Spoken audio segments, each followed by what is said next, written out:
Bonjour et bienvenue dans les manips d'Alain. Aujourd'hui, nous allons voir les manips de grande voix en mode réversible. A tout de suite.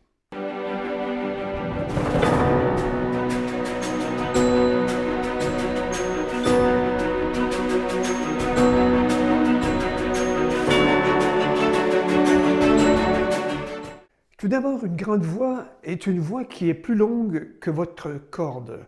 Par exemple, on a une corde de 70 mètres et on a une voix de 100 mètres à faire. Donc, évidemment, il va falloir faire un ou deux relais pour pouvoir faire venir notre binôme avec la corne et les dégaines que nous avons placées afin de pouvoir faire l'autre ou les autres longueurs de la voix.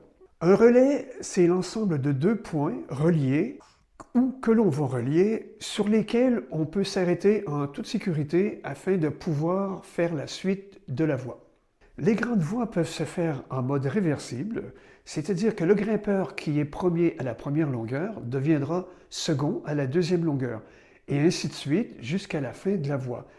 Ça a pour avantage d'équilibrer les efforts de chacun dans la voix. À l'inverse, ça peut se faire en mode leader fixe, c'est-à-dire que celui qui est premier dans la première longueur le restera pour toutes les longueurs de la voix.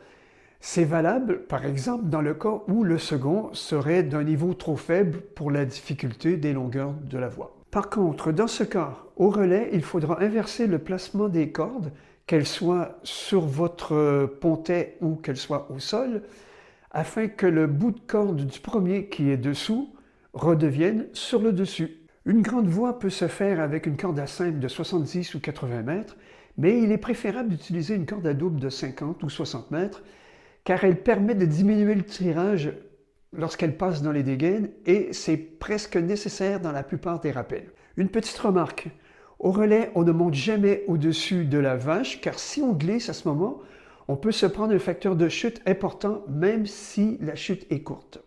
Bon voilà, j'arrive à mon relais.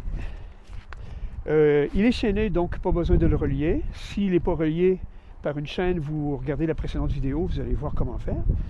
Donc, première chose que je fais, je me vache. Je vais me vacher sur le point le plus haut. Dans le maillon, c'est bon. Et sur une vache, je reste tendu. Ça évite d'être surpris par une secousse qu'on aurait si on perd l'équilibre. Ou quand on est plusieurs au relais, ça évite qu'une personne nous dévache pour rien. Maintenant, si vous êtes dans une zone où des cailloux peuvent tomber sur votre vache, qui elle est tendue et qui pourrait la sectionner, vous pouvez faire une vache molle. La vache molle étant détendue, si un caillou tombe dessus, ça ne va pas la sectionner. Ça ne devrait pas la sectionner. Donc je prends un mousqueton à vis éventuellement, je le mets dans l'anneau, je prends un brin de corde, je fais un nœud de cabestan, je la mets dessus, je visse et je m'assure qu'elle soit bien détendue. Donc comme ça, elle est molle. Si un caillou tombe dessus, ça ne va pas la sectionner. Maintenant, mon relais est fait. J'ai mes deux points qui sont reliés, je suis vaché, j'ai une vache molle au haut. Donc je peux dire à mon second de libérer la corde. Muriel, relais vaché!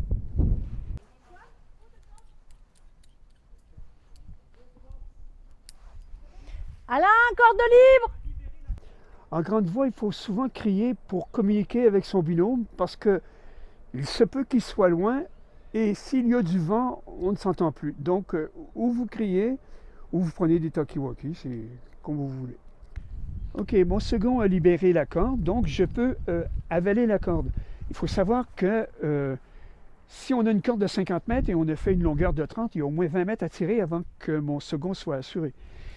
Ok, maintenant je peux avaler mes deux cordes.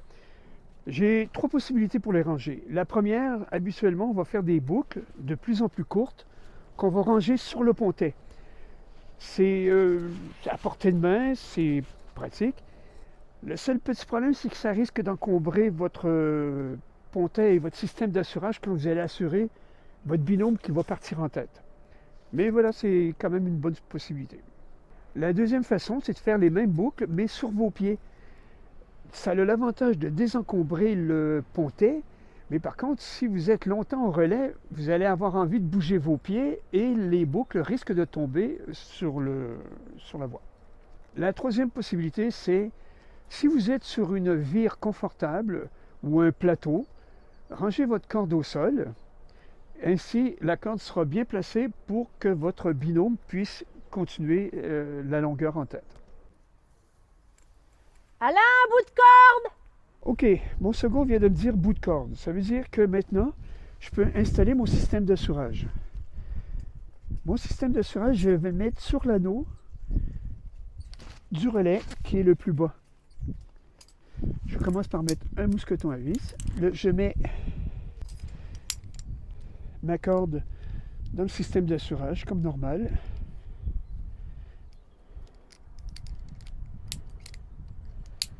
OK. Et je viens mettre l'anneau ici dans le mousqueton. Et je visse tous les mousquetons à vis, éventuellement. Lui est automatique, c'est bon.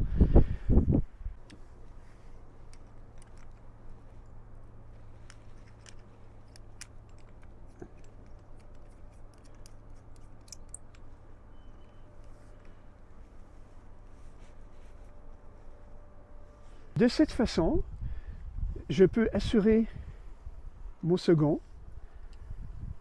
Et si jamais il a une faiblesse, une chute ou quelque chose, c'est bloqué. Donc, c'est le système du Reverso ou des autres équivalents qui font que c'est plus sécure. Une fois que je suis prêt à l'assurer, je lui dis que je suis prêt à l'assurer. Muriel, prêt à assurer? Alain, départ!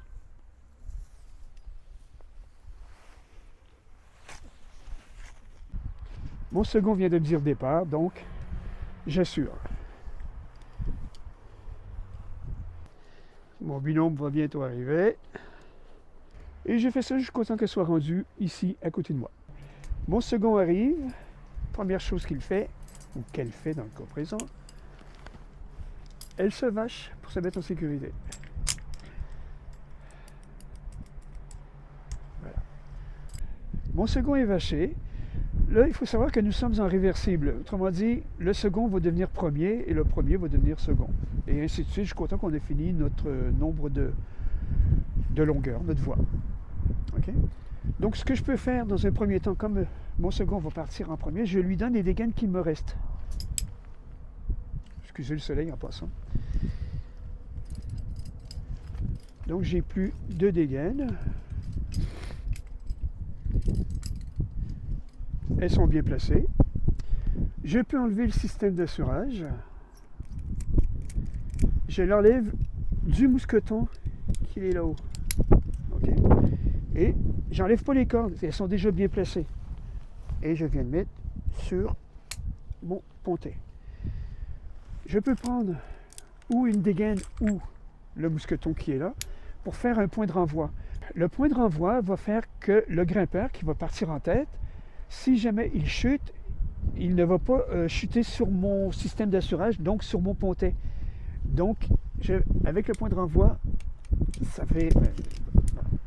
je passe la corde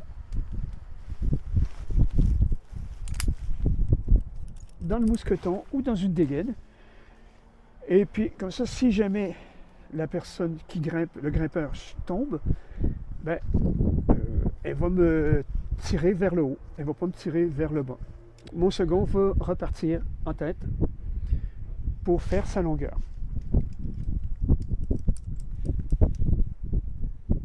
Je vais te dire qu'elle arrête.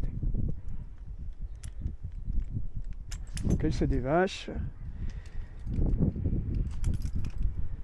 Et elle part. Attends, est-ce qu'il faut ça?